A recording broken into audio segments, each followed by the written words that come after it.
अस्सलामुअलैकुम। First year physics का आज का हमारा MCQ board exam ECAT और एमडी कैट के हवाले से क्या है।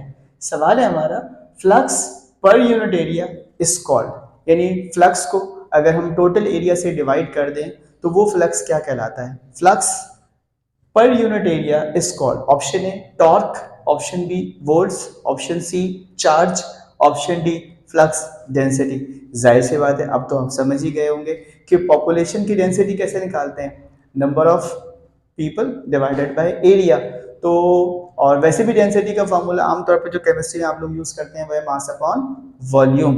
तो बेटा फ्लक्स पर unit area is called flux density, यानी जब आप फ्लक्स को एरिया से डिवाइड करते हैं तो वो फ्लक्स बन जाता है flux density. So option D is the correct answer. Allah Hafiz.